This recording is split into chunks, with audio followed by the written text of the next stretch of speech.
Kita tuh kadang-kala kurang bersyukur. Kristen tuh enak loh. Ibadahnya cuma seminggu sekali. Saudara sepupu kita 5 kali. Kenapa kita kebaktian seminggu sekali?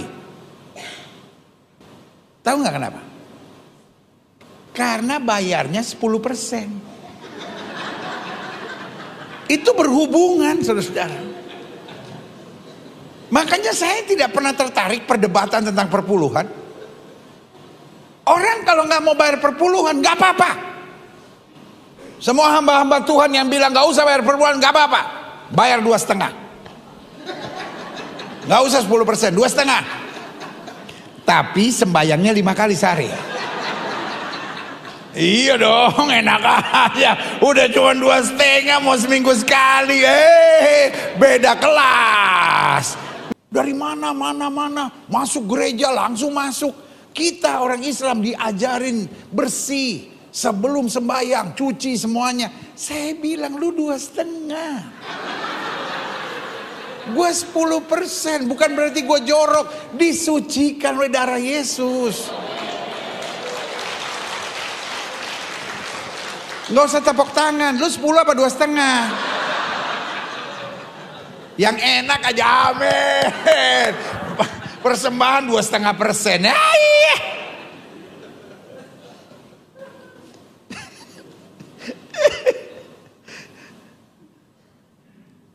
Pak Guntur mana? Guntur. Yang section ini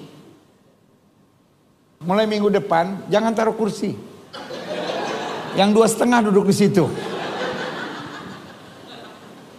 Pasti bayar perpuluhan dia. Puas banget dia seminggu sekali. Gak usah cuci-cuci. Ya kan? Gak usah bergerak-bergerak. Loh, kita kan bayar 10%. Makanya kita kebaktian tenang aja. Ya kan? Paling berdiri, nyanyi, tepuk tangan. Santai. Ya kan? Tapi kok 2,5, setengah mati.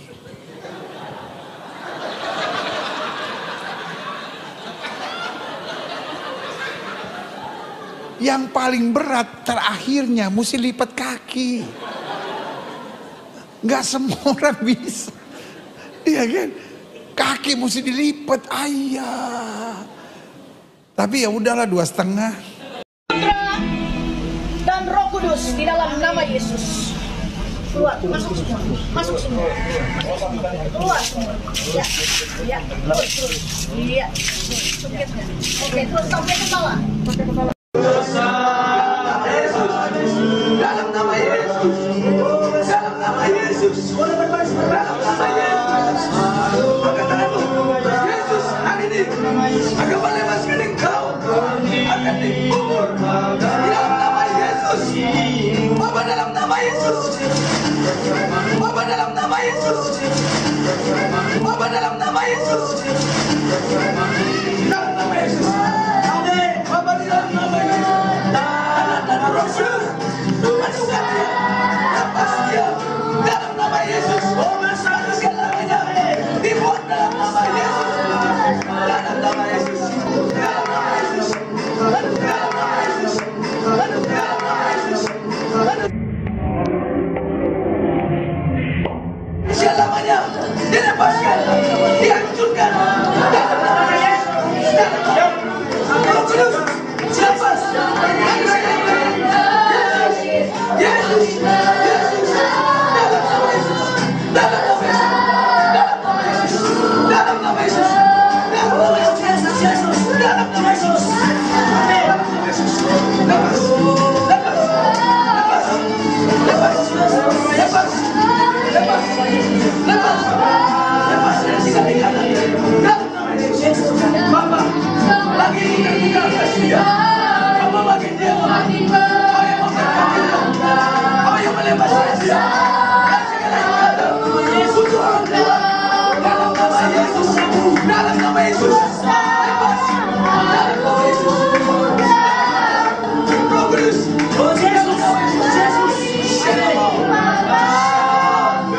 Shalom, Roh Kudus, keluar dalam nama Yesus.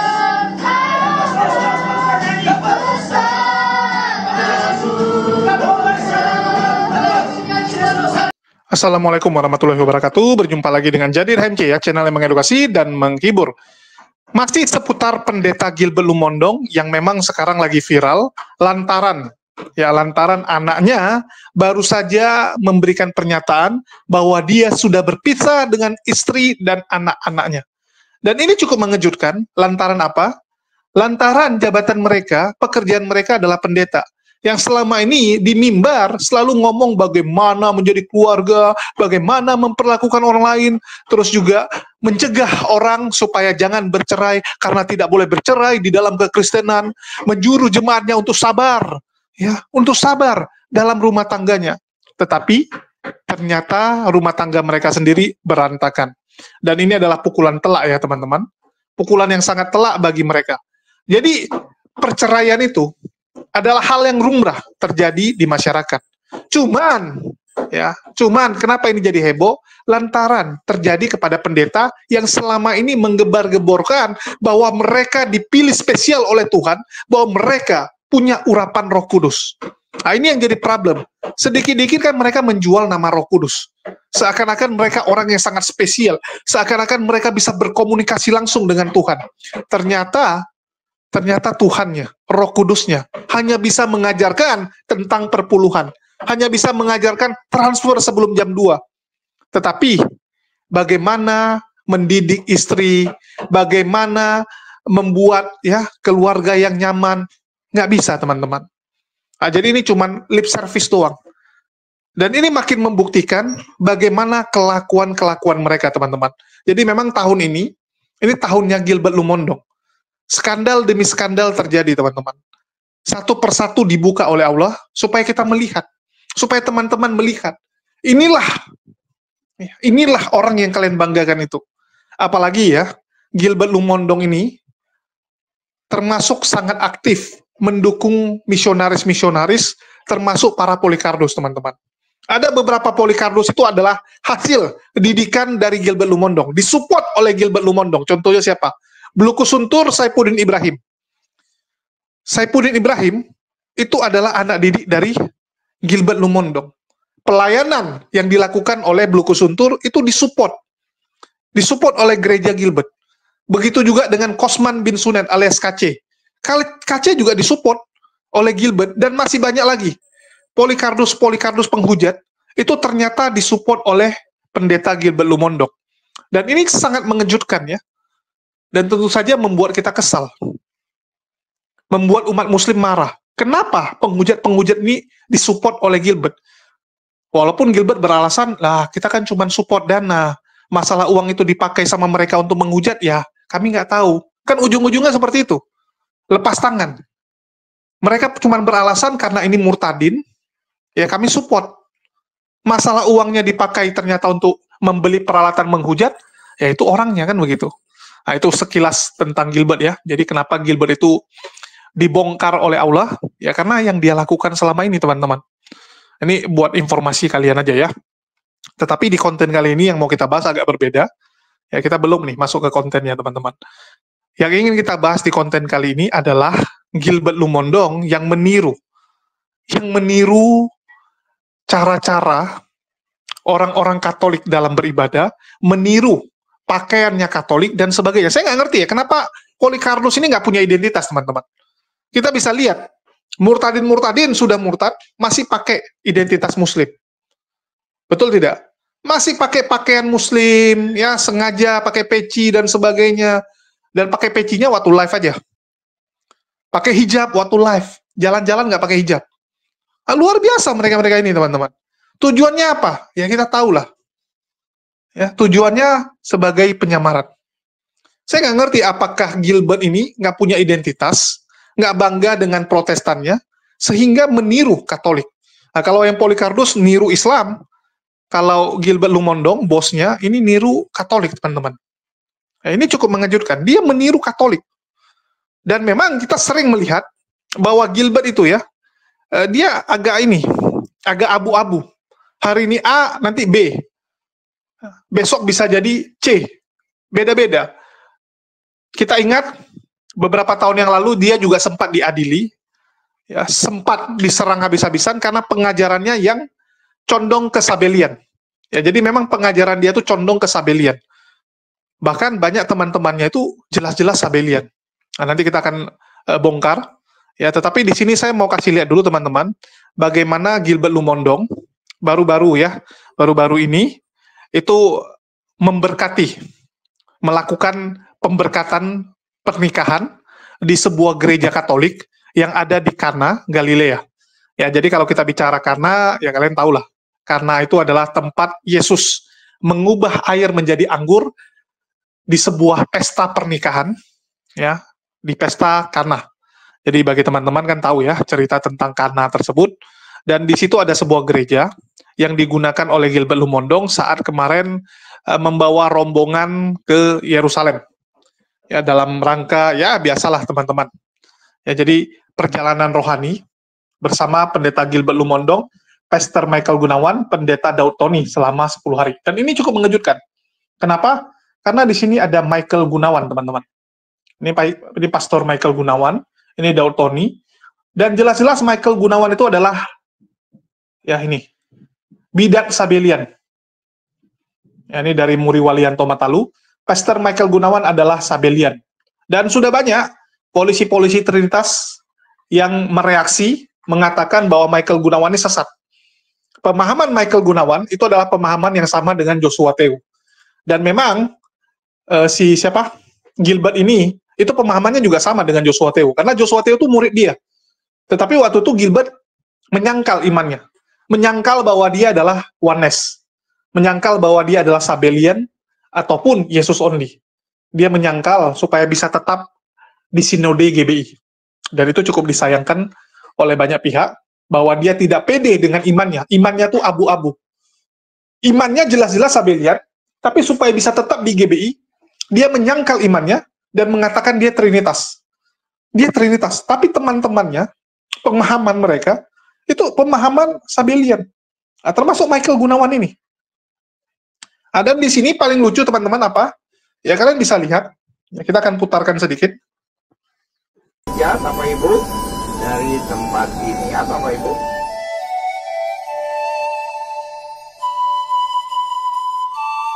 Pada saat ini kita berkumpul di hadirat Allah untuk kita turut mendoakan pernikahan 22 pasangan.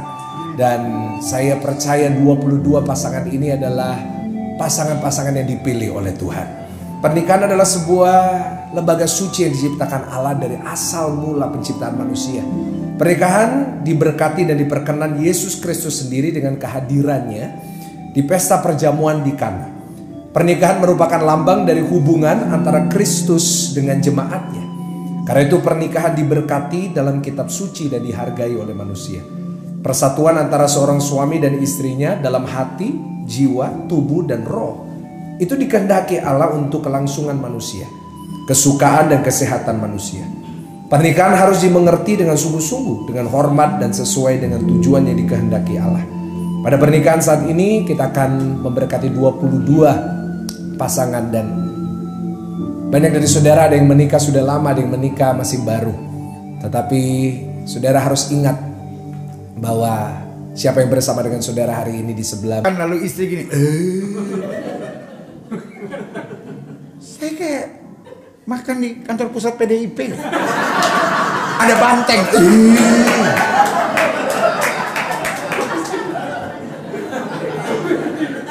Kapan kita tahu cinta kita mulai makin berkurang? Ketika kita selalu melihat kekurangan. Kapan kita lihat cinta kita masih luar biasa? Ketika selalu kita melihat hal-hal yang baik dari pasangan kita. Amin.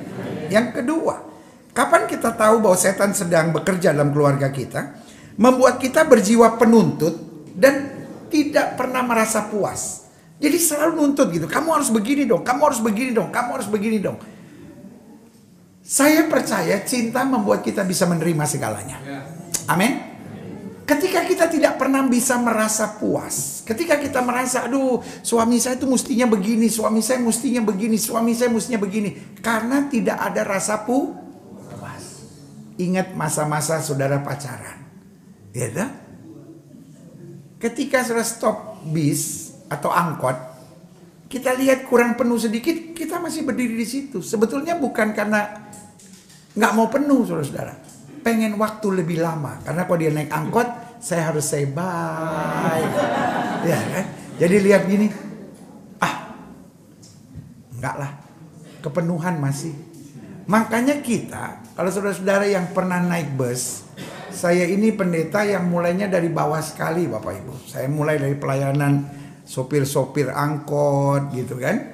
Jadi saya tahu apa artinya ada di bus, turun naik bus. Kita kalau turun naik bus itu paling jengkel lihat anak muda lagi pacaran. Karena kalau di bus itu udah panas, baunya 7 rupa. Tapi orang masih pacaran, bisa ketawa. Kita sebel gitu. Apa yang diketawain? Karena orang kalau masih pacaran, angkat telepon, apa aja diketawain. Dia gini kan. Sayang, kamu lagi ngapain? Lucunya di mana? Masa nanya, sayang kamu lagi ngapain? Kenapa mesti kata bilang ya? Sayang kamu lagi ngapain? Nih, sayang, kamu lagi ngapain? Terus dia jawab, lagi makan. Lucunya apa coba? Lagi makan. Kita ngeliat itu pengen kita colok. Bener deh. Terus itu baru teleponan. Yang nyebelin nanti kalau mau putus, mau tutup telepon. Sayang kamu tutup duluan ya. Kamu aja. Kamu aja. Ayo kita tutup sama-sama ya. 1, 2, 3. Kok kamu belum tutup. Tapi orang kalau udah kawin 15 tahun gitu ya kan beda kan. Semua aja.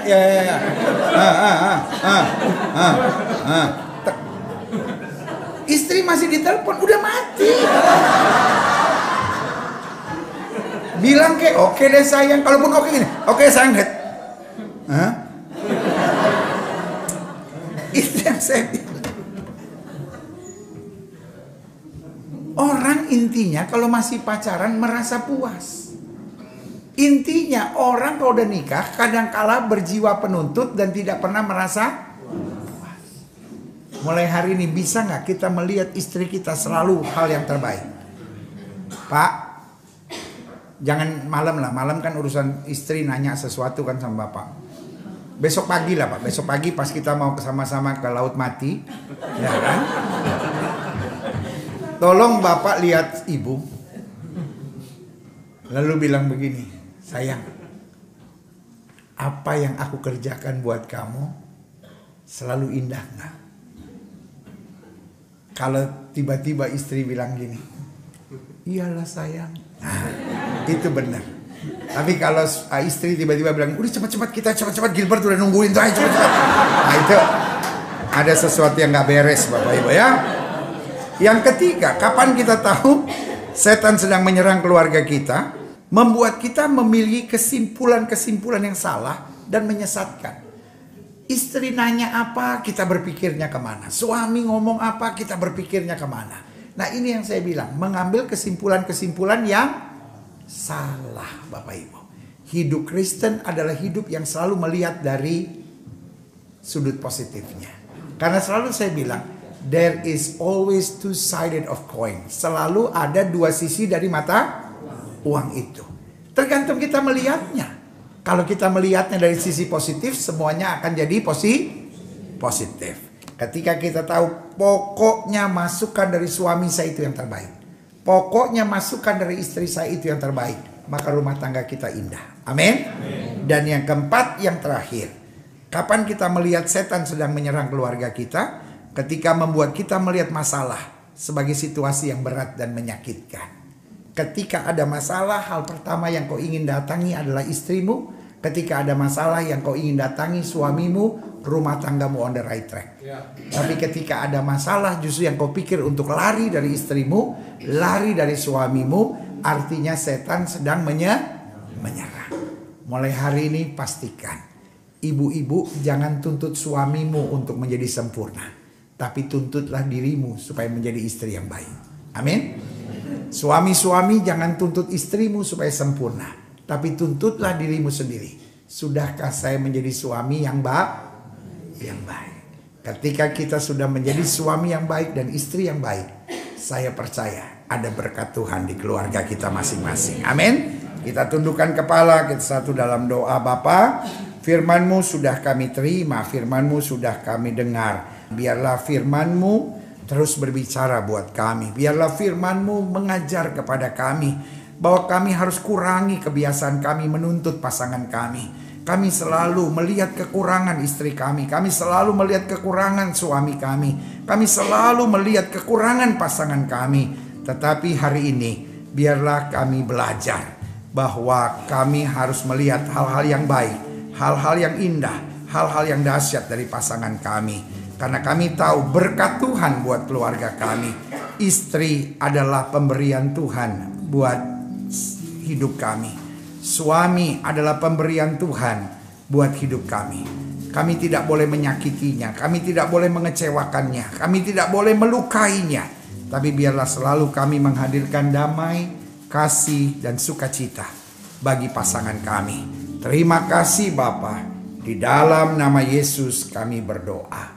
Saat ini saya mengundang saudara-saudara yang akan diberkati pernikahannya atau diteguhkan pernikahannya untuk bangkit berdiri. Kalau saya nggak salah 22 pasangan suami istri. Dan sekarang ingatlah yang akan diberkati pernikahannya untuk saling bertatap-tatapan serta menjawab pertanyaan saya dengan jujur, tegas dan benar di hadapan Tuhan dan jemaatnya yang di Kana, yang di Galilea. Suami istri saling bertatap-tatapan. Dan hari ini ingatlah Bapak Ibu sedang menjawab pertanyaan saya di hadapan Tuhan. Apakah Bapak dan Ibu sekalian tetap yakin bahwa pasanganmu adalah pilihan terbaik dari Tuhan bagi saya? Setiap mereka dapat berkata, keluargaku adalah sorgaku, rumahku adalah istanaku. Terima kasih, mulai hari ini tidak ada bentakan dan makian dalam keluarga. Selalu yang ada kasih, damai. Ya, yang teman-teman harus camkan ya, dan harus ketahui, gereja yang dipakai oleh Gilbert, ya ini saat di Yerusalem atau di Kana, lebih tepatnya di Kana, ini adalah gereja Katolik. Karena di Israel itu nggak ada gereja Protestan. Ya, dan saya rasa teman-teman sudah tahu ya, itu diakui sendiri oleh pendeta-pendeta Protestan, bahwa memang yang namanya gereja itu kalau di Israel itu ya Katolik. KPP tidak ada di sana. KPP ada Gereja Protestan. di sini tidak ada gereja Protestan. Katolik, semua Katolik. Semua di sini Katolik. Bapak Ibu, 95% gereja-gereja di Tanah Suci Katolik. Peziarah Protestan kaget karena di Yerusalem 95% gereja di sana kebanyakan gereja Katolik.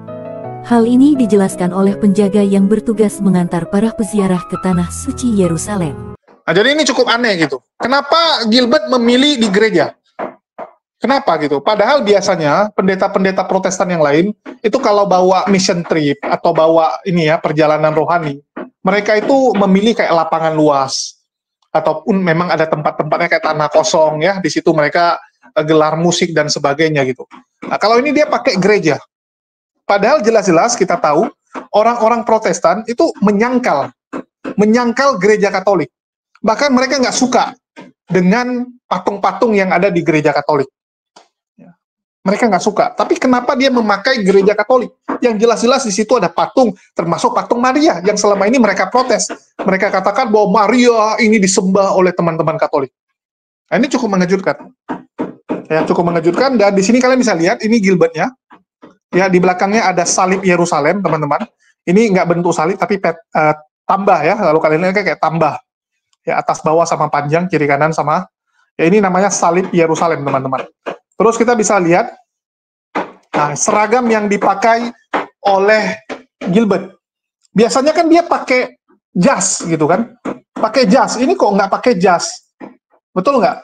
Kok tumben dia nggak pakai jas? Malah yang dia pakai adalah apa, teman-teman? Kasula. Yang dia pakai adalah kasula iman Katolik. Nah, ini cukup mengejutkan. Ini barangnya Katolik, teman-teman. Jadi kalau kalian lihat pakaian Gilbert, Yang dia pakai itu adalah kasula. Nah, kasula itu cuma dipakai oleh teman-teman kita Katolik. Ya, ini Katolik punya. Jadi yang dia pakai ini baju Katolik, teman-teman. Apa-apaan ini gitu kan? Udah pakai baju Katolik, ya, di belakangnya salib Yerusalem. Ya. Jadi ini kasula, teman-teman bisa cek sendiri, ya, itu hanya dipakai oleh Katolik. Nih. Kasubel, ya. Oke, terus kalian bisa lihat yang dia pakai adalah salib Yerusalem. Salib Yerusalem merupakan salah satu simbol Kristiani yang digunakan oleh umat Katolik. Oleh umat Katolik, teman-teman. Salib Yerusalem merupakan simbol kerajaan Yerusalem Latin. Salib Yerusalem juga dikenal sebagai salib prajurit perang salib. Salib Yerusalem merupakan salah satu jenis salib yang diciptakan sepanjang sejarah agama Katolik. Ya, karena kita tahu perang salib dilakukan oleh orang-orang Katolik. Jadi ini adalah milik Katolik, teman-teman. Ya, ini adalah benda-benda milik Katolik, gereja Katolik, dan dipakai oleh ya Gilbert Lumondong. Ini membagongkan. Saya nggak tahu apakah menurut Gilbert ya tempat Katolik itu lebih holy. Terus dia punya baju kalau pakai itu kan lebih kayak kelihatan holy gitu kan, sehingga dia menggunakan atribut Katolik. Saya nggak ngerti. Dan ini cukup membagongkan. Ya, cukup membagongkan karena jadi nggak punya identitas gitu. Kenapa nggak bangga dengan barang Protestan? Kenapa? Banyak gereja-gereja lain, itu kalau perjalanan rohani, mereka di lapangan, teman-teman. Samping sungai, ya, di luar, di outdoor, pokoknya di outdoor banyak kan. Kalau di indoor pun biasanya di hotel. Hotel punya indoor, bukan gereja Katolik. Nah, jadi ini cukup aneh. Cukup aneh, udah di gereja Katolik, pakai baju Katolik lagi. Lambang-lambang Katolik lagi. Ini apa-apaan gitu. Tolonglah ada identitas. Ya, buat pendeta Gilbert, pedelah dengan identitas Protestan Anda gitu. Anda ini pendeta yang diikuti oleh banyak orang. Diikuti banyak pendeta-pendeta muda, junior-junior Anda. Kalau Anda seperti ini, kasihan mereka. Apalagi sekarang lagi ada intrik. Lagi ada perselisihan antara Katolik dan Protestan di media sosial. Itu akan membuat jemaat-jemaat Anda, orang-orang di luar sana berpikir bahwa, oh yang benar memang Katolik. Ya sudah, selesai. Yang benar Katolik, Protestan memang nggak punya identitas. Selesai. Ini akan melemahkan perjuangan yang dilakukan MYM, Deki Ngadas, dan teman-temannya. Ini kan sekarang mereka lagi berjuang nih, melawan Katolik. MYM, Deki Ngadas, kan lagi perang. Budi Asali. Dengan Gilbert, sebagai pendeta yang sangat besar, merendahkan dirinya, seakan-akan memang mengakui Katolik yang benar. Nah, ini kasihan nanti jemaat-jemaat Protestan, teman-teman. Kalau saya sih, ya cuman sebagai pengamat. Ya, saya sebagai pengamat cuman kasih tahu, karena ini aneh. Saya waktu diliatin video ini, ini gereja Katolik. Udah gereja Katolik, kok bajunya baju Katolik. Ini mirip dengan Mikana, ya, terus Polikarpus yang lain, yang nggak pede. Jamal Dodi, kan gitu. Sengaja pakai peci, ya, pakai baju-baju keislaman. Tujuannya apa? Mengelabui orang banyak. Kan tujuannya itu. Saya nggak tahu ya, apakah orang Katolik bisa ketipu dengan Gilbert? Nggak mungkin. Karena kenapa? Orang Katolik semua kenal dengan Gilbert. Saya rasa orang-orang Katolik di Indonesia pasti kenal dengan Gilbert Lumondong. Dan mereka juga nggak gampang untuk dikecoh, karena mereka tahu. Ya nggak bisa tiba-tiba ada gereja yang di luar kekatolikan, nggak mungkin. Mereka terstruktur. Mereka tahu mereka punya pastor. Karena pastornya memang ada penunjukan, kan gitu. Siapa yang jadi pastor di tempat mereka, mereka tahu. Jadi mereka ikuti pastor yang ada di tempat mereka. Nggak mungkin mereka ikut, wah ini namanya pastor juga gitu kan. Pastor Michael Gunawan, artinya nih pastor kita. Enggak, orang Katolik nggak mungkin terkecoh. Malah memang orang Protestan ini yang suka meniru Katolik. Termasuk nama pastor. Coba lihat, orang-orang Protestan sekarang pendeta-pendetanya ya, Pastor Geren Lumondong. Geren itu pastor. Gilbert kadang jadi pastor, kadang jadi pendeta. Kadang jadi pastor juga dia. Sering. Saya melihat title dia jadi PS. Gilbert Lumondong. Andi Simon PS. Ya, Philip Mantova PS. Michael Gunawan PS juga kan. Saya nggak tahu ini pastor atau PlayStation. Mereka ini kan, aduh. tolonglah kalau bisa tuh pede. Ya, pede dengan identitas. Saya nggak tahu kenapa hanya Protestan ini yang sering sekali identitasnya tuh abu-abu.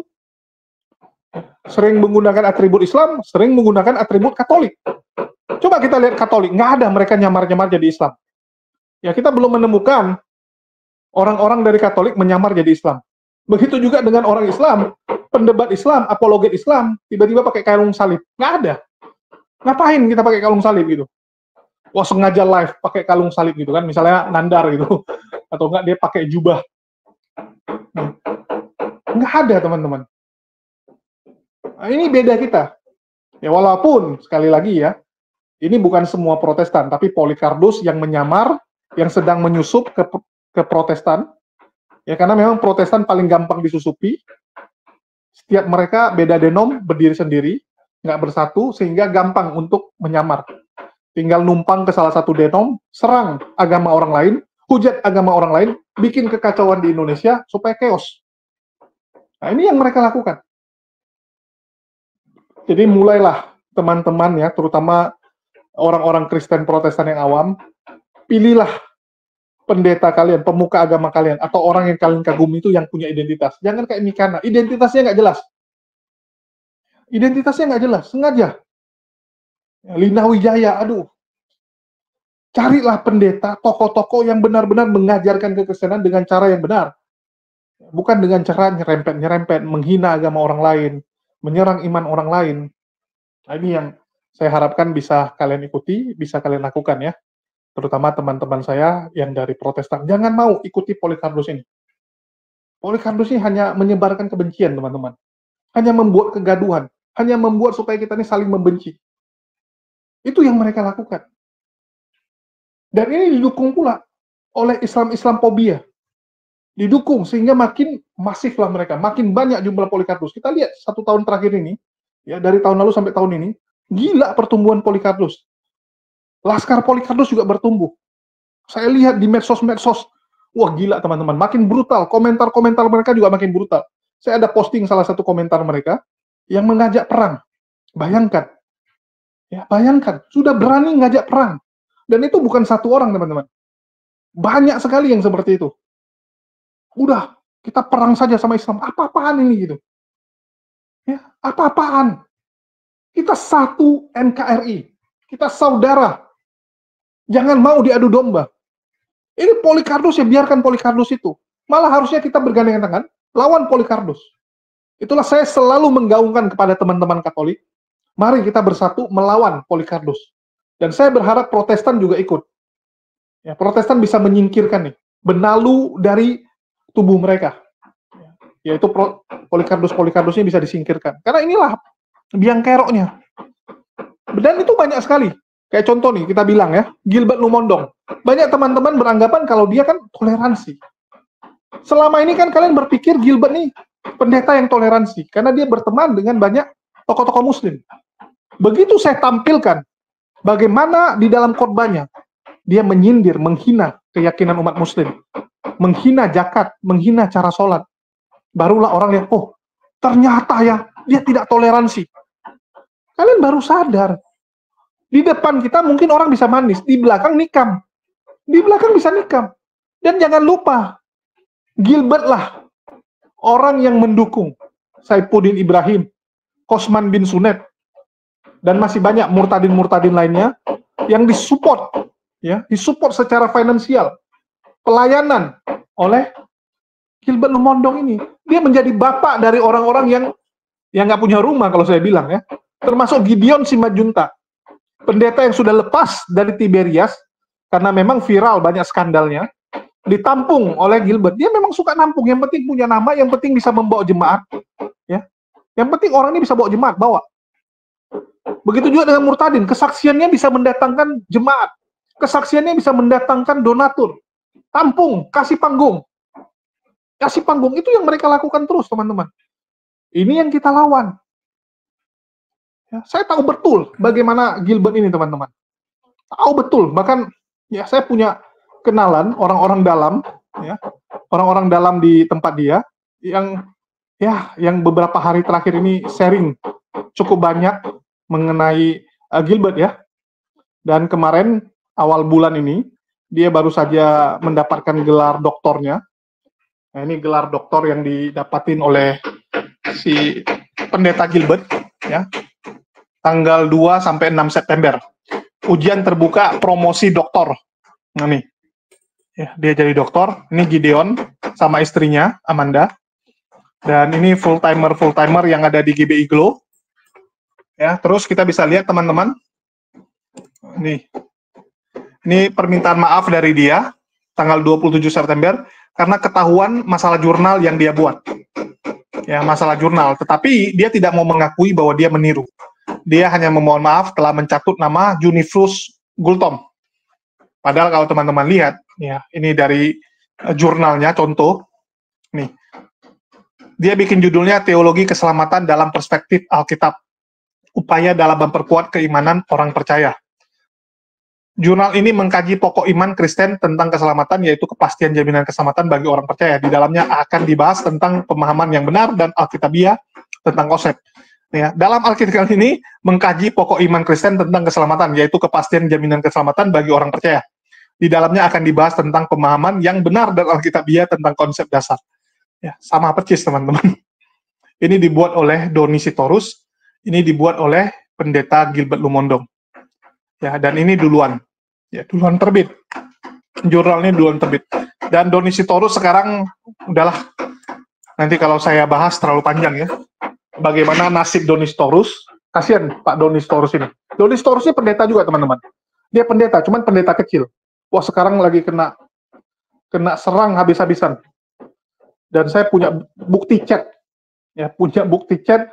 Ya, nantilah kita bongkar. Tapi ini ngeri-ngeri sedap, teman-teman, karena melibatkan banyak orang-orang hebat, melibatkan banyak nama-nama beken, dan ini bahaya. Kasus saya aja, ya, kasus saya ini salah satunya didorong oleh pendukung-pendukung fanatik, ya, orang-orang ini, sehingga saya lagi berpikir, ini kalau kita bongkar terlalu dalam gimana gitu. Ya, bahkan saya juga tahu bagaimana Gilbert memperlakukan full-timernya, terus kepada jemaatnya bagaimana, ya, kita ada chattingan-chattingan bukti-buktinya. Tapi ya, sekali lagi ya, ini kadang-kadang kita masuk terlalu dalam ke dapur mereka, ini bahaya. Nanti kita udah masuk dalam, nggak bisa keluar. Bisa digebukin kita di dalam. Nah, ini jadi pertimbangan saya apakah akan bongkar atau tidak. Ya, karena serangan dari mereka juga akan masif tentunya. Segala cara akan mereka lakukan untuk mencelakai saya. Ya, termasuk pelaporan ini. Tahun lalu belum beres. Bayangkan, kasus tahun lalu belum beres. Digantung ya, di Polda Sumut. Channel saya masih disita. Tahun ini diserang lagi. Ya, segala cara dilakukan. Tahun ini 2 kali sudah dipanggil, nggak tahu nih. Bulan depan dipanggil lagi nggak? Kalau dipanggil lagi ya pusing juga teman-teman. Ya, pulang balik Medan Jakarta bawa pengacara yang mahal tuh pengacara gitu kan. Kita nggak boleh sembarangan karena ya mohon maaf saya lebih memilih yang profesional. Tahun lalu pengalaman ada yang menawarkan untuk membantu, terakhir saya ditinggal, ya, sehingga saya ya sudahlah. Ya, ini resiko gitu. Kita berjuang melawan Polycarpus dengan segala kekuatan mereka. Tapi saya yakin kalau Allah di pihak kita, ya kita akan menang. Dan saya berterima kasih atas dukungan teman-teman selama ini yang terus mensupport ya perjuangan yang saya lakukan ini. Mungkin itu aja yang bisa saya sampaikan. Makasih buat teman-teman semua yang udah nyimak dan mendukung channel ini. Makasih buat semuanya. Di akhir kata saya ucapkan wassalamualaikum warahmatullahi wabarakatuh. Sampai jumpa di konten-konten kita berikutnya.